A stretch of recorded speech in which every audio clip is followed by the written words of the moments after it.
Hello, human. Story time. So yesterday for Mother's Day, I took my mom to sleep under the stars, under the darkest sky in the lower 48 states. Now, I'm going to show you what this place looks like soon. But first, how did I find this place? So not too long ago, I stayed with one of my friends near Fort Worth, Texas, and we ended up walking around this Fort Worth Botanic Garden while I was sharing my mission and my vision for a new church I'm hoping to start in the near future. While we were there, we discussed how healing and normal it is to be in nature, which is God's creation. Now, after I got home, my friend sent me a picture of a night sky filled with stars, and he wrote Big Bend Park. I thought, cool.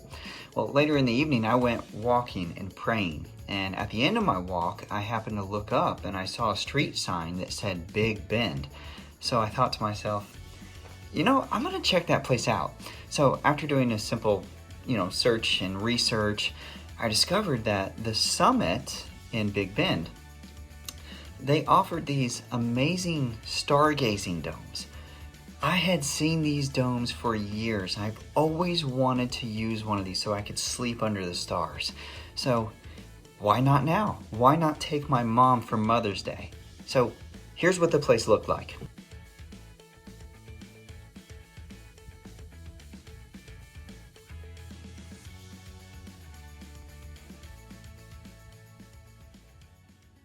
Now, here's the interesting part. Before I went there, the Holy Spirit called to my remembrance Genesis 15, 5-6, when the Lord came to Abram in a vision in order to address his concerns. It is written that the Lord took him outside and said, "Now look toward the heavens and count the stars, if you are able to count them." And he said to him, "So shall your descendants be."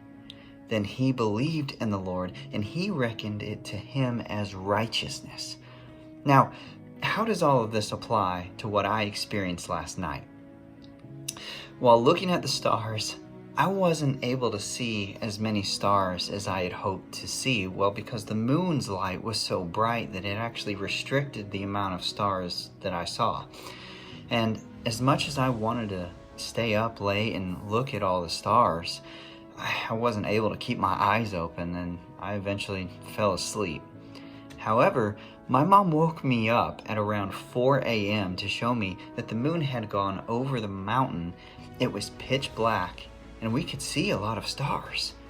But I was under my covers in the bed within that dome, and I heard quite clearly the Holy Spirit ask me, "Are you just going to stay in your comfort zone?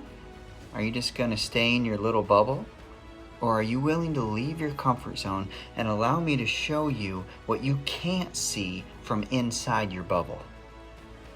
And so I put my clothes and my shoes back on. I went outside into the pitch black unknown. What I saw outside of my bubble were so many stars, I'd never be able to count them all. It was in that moment I connected with Abram, and I was in awe. All things are possible for you, God. And the Holy Spirit asked me, "Will you trust me?" Well, of course my response was yes. But it wasn't until this morning that I realized the significance of it all. For both Abram and myself, the point of the message is just as it is written in Proverbs 3:5. Trust in the Lord with all your heart. Do not lean on your own understanding. We must trust in the Lord not only to act on our behalf, but to trust God with the timing. That's not easy. Abram never lived to see his descendants number the stars in the sky, but he believed, and the Lord reckoned his belief as righteousness. Do you trust in the Lord? Do you trust in his timing? God's timing is not our timing. With the Lord, 1 day is like 1,000 years. 1,000 years is like 1 day.